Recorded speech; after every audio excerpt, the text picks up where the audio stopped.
کہ میری بیوی بہت بد زبان ہے، میں کئی دفعہ طلاق دینے کی سوچ چکا ہوں، لیکن میرے 3 بچے ہو چکے ہیں، بچوں کو دیکھتا ہوں تو پھر میں اپنے صبر کا گھونٹ پی لیتا ہوں، ورنہ میرا جی چاہتا ہے اس کو ابھی طلاق دے کے گھر سے نکال دوں۔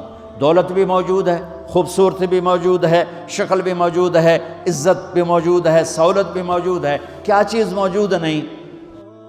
ایک خاتون مجھے ملنے آئی، ملانے والے نے مجھ سے کہا کہ اس کا خاوند کھربوں پتی، ارب پتی نہیں، کھرب پتی آدمی ہے، کھرب پتی پاکستان میں 2 4 10 آدمی ہیں۔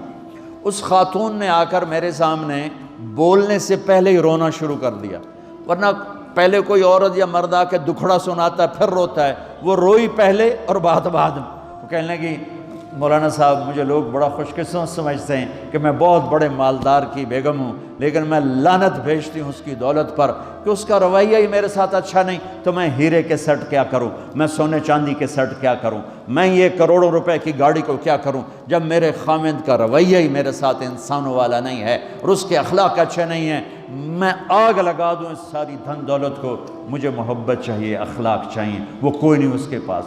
چند دن بعد دوسرا واقعہ سنا، ایک نوجوان بڑا خوبصورت، وہ بھی اسی طرح لیکن اتنا مالدار، کافی مالدار، وہ آ کے میرے پاس بیٹھ کے رونے لگا، مولانا صاحب اب میں کیا کروں، میری زندگی برباد ہو گئی، میرا اتنا عالی شان گھر ہے، اتنی اچھی میری کمائی ہے، آمدنی ہے، لیکن میں کیا کروں؟ یہ اسی کے الفاظ بتانے لگا ہوں، میری بیوی کی زبان 20 فٹ لمبی ہے، میں کہا رکھ دی کتنے 20 فٹ چاہتے، میں کہا وچوں 19 فٹ کٹ دے شاید کچھ کم بن جاوے، کہ میری بیوی بہت بد زبان ہے، میں کئی دفعہ طلاق دینے کی سوچ چکا ہوں، لیکن میرے 3 بچے ہو چکے ہیں، بچوں کو دیکھتا ہوں تو پھر میں اپنے صبر کا گھونٹ پی لیتا ہوں، ورنہ میرا جی چاہتا ہے اس کو ابھی طلاق دے کے گھر سے نکال دوں۔ دولت بھی موجود ہے، خوبصورتی بھی موجود ہے، شکل بھی موجود ہے، عزت بھی موجود ہے، سہولت بھی موجود ہے، کیا چیز موجود نہیں؟ اخلاق موجود نہیں، حسن سلوک موجود نہیں، پیار محبت موجود نہیں۔ اب اپنے گھروں میں اگر خوشی دیکھنا چاہتے ہیں، ہر رشتے کو اگر آپ آباد کرنا چاہتے ہیں تو میرے نبی والی محبت دینا سیکھیں، میرے نبی والی محبت دینا سیکھیں، اپنے بچوں کو بھی، اپنی اولاد کو بھی، اپنے بہن بھائیوں کو، اپنے ماں باپ کو، ساس بہو کو، بہو ساس کو، سسر بہو کو، بہو سسر کو، بھائی بھائی کو، بہن بہن کو، اللہ کے واسطے برداشت کرنا سیکھو۔ مجھے میرے رب کی قسم ساری دنیا کا چین و سکون برداشت میں ہے، صبر میں ہے، صبر میں ہے، صبر میں ہے۔ زبان ایک نوجوان میرے پاس آیا، کہا جی میری بیوی سے لڑائی ہوتی، مجھے کوئی تعویذ دو۔ میں نے کہا بیویوں پہ تعویذ اثر ہی نہیں کرتا۔ کہنے کا کیا کروں؟ میں نے کہا ایک عمل بتاتا ہوں، سنت عمل، کہ 1-2 لقمے اپنے ہاتھ سے بیوی کو کھلا دیا کرو۔ وہ کہنے لگا اس سے کیا ہوگا؟ میں نے کہا تو تم دیکھو گے، پھر میں پوچھوں گا تم سے کیا ہوگا۔ میں نے کہا یہ سنت عمل ہے، اس سے محبت بڑھے گی۔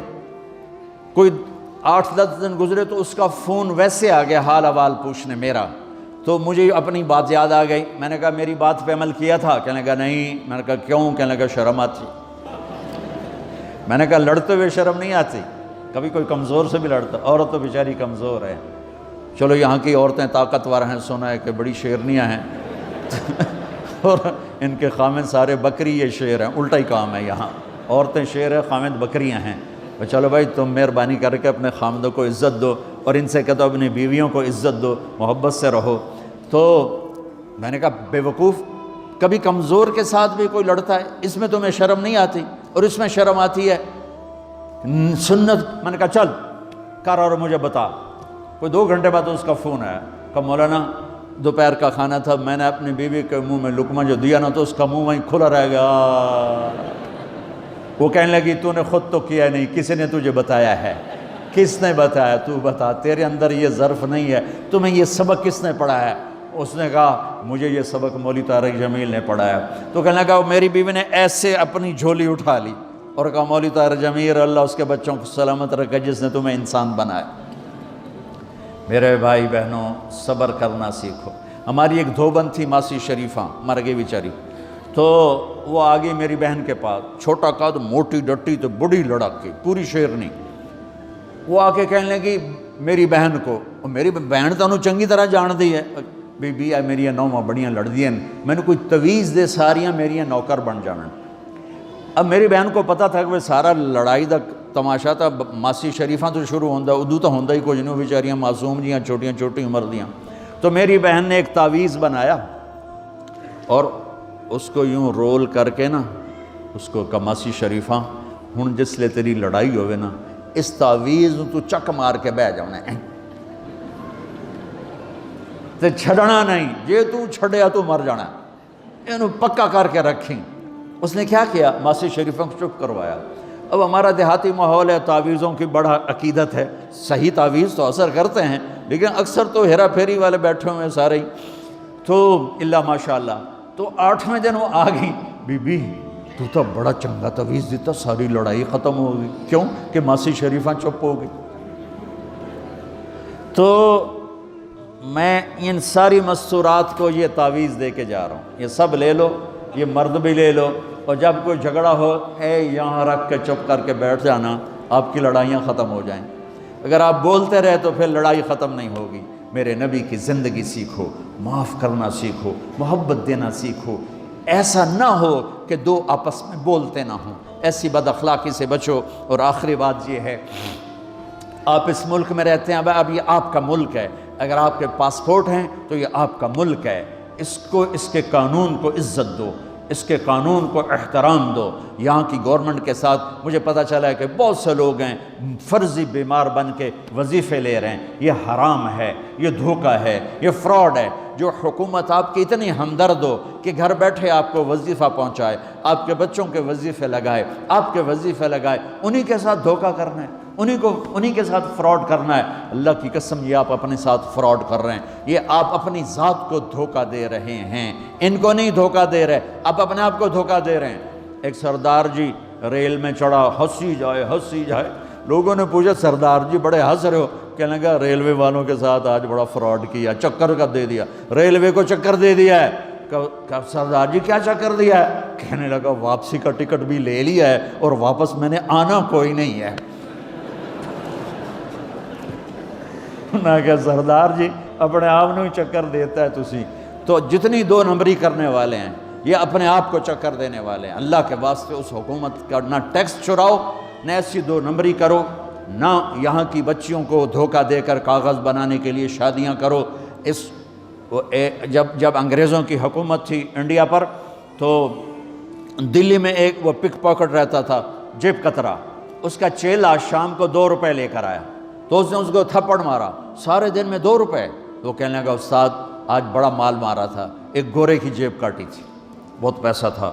جب میں 4 قدم چلا، سننا ذرا اس زمانے کے چور کا ایمان سننا، کہنے لگا جب میں 4 قدم چلا تو مجھے خیال آیا اگر قیامت کے دن عیسیٰ علیہ السلام نے میرے نبی کو گلہ دے دیا کہ آپ کے امتی نے میرے امتی کی جیب کاٹی تھی تو میرے نبی کو شرمندہ ہونا پڑے گا۔ تو پھر میں نے کہا میری وجہ سے میرا نبی شرمندہ ہو، میں نے جا کر اس کو واپس کر دیا، اے 2 روپے اپنے دے کپ کے لے آندے۔ تو اس نے اس کو 10 روپے انعام دیا کہ یہ 10 روپے تیرا انعام ہے۔ اب آپ اس ملک کے اگر ہیں، آپ کے پاسپورٹ ہیں تو آپ یہاں کے ہیں، آپ اپنے پیچھے اپنے رشتہ داروں کی مدد کریں، جو مرضی کریں، لیکن میرے بھائی بہنوں اس سے اپنا ملک بنا کے چلو، یہاں غریبوں پہ خرچ کرو۔ زکوٰۃ تو مسلمان کو دی جاتی ہے کوئی شک نہیں، لیکن صدقات خیرات پیچھے بھیجنے کے بجائے یہاں کتنے غریب لوگ ہیں، کتنے ضرورت مند لوگ ہیں، کتنے لوگ ہیں جن کے پاس گھر کوئی نہیں، کتنے لوگ ہیں جو کونسل کی طرف سے وظیفہ لے کر روٹی کھا رہے ہیں اور وہ پوری نہیں پڑتی، ایسوں کو ڈھونڈ کے ان پر خرچ کرو، ان کی مدد کرو، کسی کی جانی خدمت کرو، کسی کی مالی خدمت کرو۔ میرے نبی نے فرمایا ہر مسلمان کے لیے ضروری ہے کہ صدقہ دے، ہر مسلمان روزانہ صدقہ دے۔ تو صحابہ نے کہا یا رسول اللہ پیسے نہ ہوں تو آپ کہتے چلو کوئی بات نہیں، کہا نہیں سنو، آپ نے کہا بازار میں جا کے مزدوری کرے اور مزدوری کی قیمت وصول کر کے صدقہ کرے، صدقہ اتنا ضروری ہے، بلاؤں کو ٹال دیتا ہے، مصیبتوں کو ٹال دیتا ہے۔ تو یہاں رہنے والے یہاں کے قانون کا احترام کریں، یہاں کے قانون کو عزت دیں، اللہ کے واسطے 2 نمبری نہ کریں۔ دیانتداری سے چلیں۔ میرے نبی نے فرمایا میرا امتی ہر گناہ کر سکتا ہے، دو کبھی نہیں کرے گا، ایک جھوٹ کبھی نہیں بولے گا، ایک دھوکہ کبھی نہیں دے گا۔ تو اللہ کے واسطے دھوکے فراڈ سے چلیں۔ کہیں آپ لڑے ہوئے ہیں صلح کر لیں، پیار محبت دیں، معاف کریں، اپنے بچوں کو ٹائم دیں، ان کو اچھی تعلیم دیں، یہ اعلیٰ عہدوں پر پہنچیں، اعلیٰ جاب پر پہنچیں۔ ضروری نہیں ہے کہ تمہاری طرح مزدوریاں ہی کریں، ان کی تعلیم کا یہاں اسکول بناؤ، یہاں کالج بناؤ، اپنے اسکول بناؤ، اپنے کالج بناؤ، اپنی اولاد کو اچھی سے اچھی تعلیم دو کہ یہ آگے چل کے بڑے شعبوں پر اور بڑی جاب پر پہنچیں اور تمہارے لیے عزت بنے، باعث عزت بنے، باعث افتخار بنے۔ آپس کی پیچھے لڑائی چل رہی، اس نے 1 کنال کا گھر بنایا، میں نے 2 کنال کا بنایا۔ اور میں ایک جگہ گیا، پہاڑ میرپور گیا، میرپور بڑے بڑے گھر شہر میں انٹر ہونے سے پہلے، بڑے بڑے گھر، میں نے کہا یہ، اور لگیں جیسے خالی، میں نے کہا یہ کیا ہے؟ میں پہلی دفعہ میرپور کہا یہ انگلینڈیوں کے گھر ہیں، ان کے مقابلے لگے رہتے ہیں، اس نے کنال کا بنا، میں 2 کنال کا بناؤں گا، اس نے 2 کنال کا بنا، میں 4 کنال کا بناؤں گا۔ بناؤ گھر اپنی ضرورت کے بنا لو، جب جانا ہو وہاں، نہ تم جانے والے ہو پیچھے نہ تمہاری اولادیں، ان کو یہاں کی نسوار لگی، واپس جائیں گے لوڈ شیڈنگ میں۔ ایک پٹھان بھائی ناراض نہ ہونا، ادھر بہت ہیں پٹھان، تو ایک پٹھان کا خرگوش گم ہو گیا، خرگوش، تو لوگوں نے افسوس کیا، خان جی آپ کا خرگوش گم ہو گیا، کہنے لگا خوچا کوئی بات نہیں ہے، ہم نے اس کو نسوار کا عادی بنایا ہوا ہے، جب نشہ ٹوٹے گا ہمارے پاس آئے گا۔ یہ تمہاری نسل اور تم انگلینڈ کی نسوار کھا کھا اب تم پاکستان جاؤ گے، ہندوستان جاؤ گے، بنگلہ دیش جاؤ گے، تم نے یہیں رہنا ہے۔ اسے اپنا ملک بنا کے چلو، سنسیئر ہو کے چلو، اس کے قانون کا احترام کر کے چلو۔ یہاں غریبوں پہ صدقہ تو غیر مسلموں کو دو، ان کے دل قریب ہوں، ڈھونڈ ڈھونڈ کے دو، وہ تم سے پیار کریں، وہ تم سے محبت کریں، ان کے ہائے ہائے۔ او میرے نبی تشریف فرما تھے، ایک طوائف گزری، طوائف پروسٹیٹیوٹ، وہ آپ کو دیکھ کے نا آپ کا مذاق اڑانے کے لیے، کیسا نبی ہے، اکیلے بیٹھ کے کھاتا ہے، کسی کو پوچھتا ہی نہیں۔ غیر مسلم، کافر، طوائف، کتنی برائیاں اکٹھی ہو گئی۔ آپ نے کہا آ جا، وہ آ کے بیٹھ گئی، آپ نے کہا کھا، وہ تو آپ کا مذاق اڑا رہی تھی کہ نہیں ایسا نہیں کھاؤں گی، جو تیرے منہ میں ہے اپنے ہاتھ سے نکال کے مجھے کھلا۔ اس کا خیال تھا یہ مجھے ڈانٹیں گے، کہیں گے اس کو اٹھاؤ، 2 چھتر مارو، اس کو دفع کرو، میں کہوں گی دیکھو تمہارا نبی کیسا ہے، اتنا بد اخلاق۔ تو انہوں نے کہا نہیں، جو تیرے منہ میں ہے وہ نکال اور اپنے ہاتھوں سے میرے منہ میں ڈال۔ میرے نبی نے کہا یہ لو، آپ نے لقمہ منہ سے نکالا اور اس کے منہ میں ڈالا۔ اب پنجابی کی مثال ہے، کبے نو لت لگی، وہ سدھا ہو گیا۔ میرے نبی کے منہ کا لعاب جب اس طوائف کے منہ میں گیا، وہ ساتھ ہی کلمہ پڑھ گئی، ایمان لے آئی اور مدینے کی شریف ترین عورت بن گئی۔ میرے نبی تو اس طرح اخلاق والے تھے۔ یہاں تو نوکر سسٹم نہیں، میں پاکستان میں بھی روتا رہتا ہوں کہ نوکروں کے برتن الگ ہیں اور مالکوں کے برتن الگ ہیں، عورتوں کی نوکروں کی پلیٹ الگ ہے اور مالکوں کی پلیٹ الگ ہے۔ میرے نبی نے طائف کے کافر آئے، روزانہ ان کے ساتھ بیٹھ کے رات کو کھانا کھاتے تھے، ان کا جھوٹا کھاتے تھے۔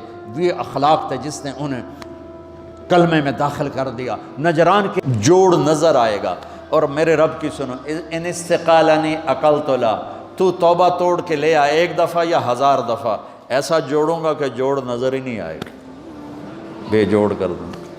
اور یہ تیرے کرامن کاتبین کو بھی نہیں پتہ چلے گا کہ یہ توبہ ٹوٹی ہوئی ہے اور ٹوٹ کے جڑی ہے یا ٹوٹی نہیں۔ اللہ ایسی توبہ ہماری قبول کرے گا۔ جب ہو توبہ کرو، جب ہو توبہ کرو۔ تو نیت کرتے ہو توبہ کی؟ اگر ہم نے سچے دل سے کر لی تو اللہ کی قسم یہیں بیٹھے بیٹھے ہم سب ایسے ہو جائیں گے جیسے ماں کے پیٹ سے نکلے ہوں۔ اور پھر اگر ٹوٹ جاتی ہے، وہاں جا کے ٹوٹ جاتی، پھر کہنا یا اللہ میری توبہ۔ ماں تنگ آ کے شاید بچے کو مارنے لگ جائے، لیکن میرا رب کبھی تنگ نہیں پڑتا، جب بھی جھکو گے معاف کرے گا، جب بھی جھکو گے معاف کرے گا۔ اللہ تعالی ہمیں توفیق دے۔ تو میرے ساتھ کہو یا اللہ میری توبہ، پھر کہو یا اللہ میری توبہ، پھر کہو یا اللہ میری توبہ۔ اب اگر دل سے ہے تو سب معاف ہو گیا، آپ سب کو مبارک ہو۔